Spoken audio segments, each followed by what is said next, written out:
Pernah nggak sih kamu mikir, dari mana asal-usul semua makhluk hidup di bumi? Kenapa ada singa, burung, ikan, bahkan kita, manusia?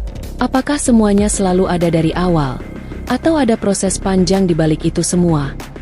Well, jawaban dari pertanyaan itu sebenarnya sudah mulai dipecahkan sejak ratusan tahun lalu, oleh seseorang yang namanya mungkin udah nggak asing lagi di telinga kita. Yap, Charles Darwin.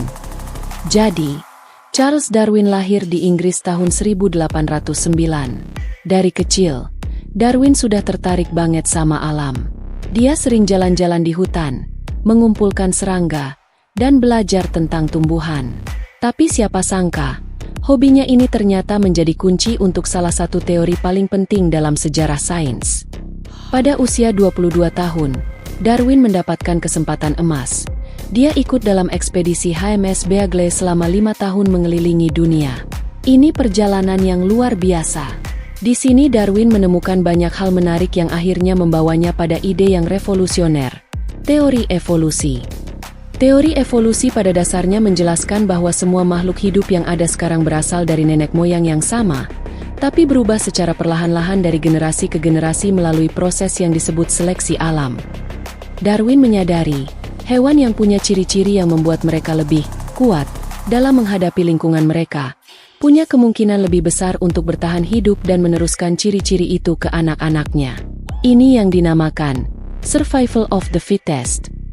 Jadi, makhluk hidup yang paling mampu beradaptasi lah yang akan bertahan.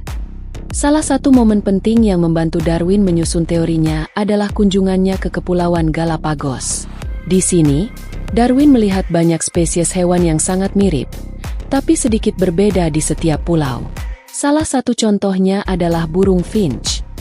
Burung finch di setiap pulau punya bentuk paruh yang berbeda-beda, tergantung makanan yang mereka konsumsi.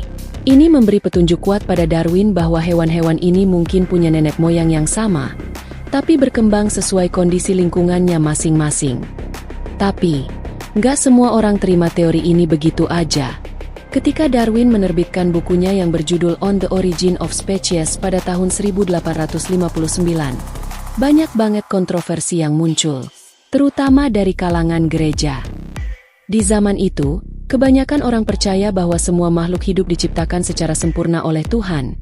Jadi ide bahwa manusia dan hewan berasal dari satu nenek moyang yang sama tentu sangat mengejutkan, bahkan dianggap bertentangan dengan ajaran agama. Meskipun awalnya teori ini penuh kontroversi, seiring waktu teori evolusi Darwin mendapat dukungan dari bukti-bukti ilmiah yang makin kuat, terutama setelah ditemukannya genetika. Penemuan DNA pada abad ke-20 menunjukkan bagaimana informasi tentang ciri-ciri fisik diwariskan dari generasi ke generasi, mendukung teori evolusi.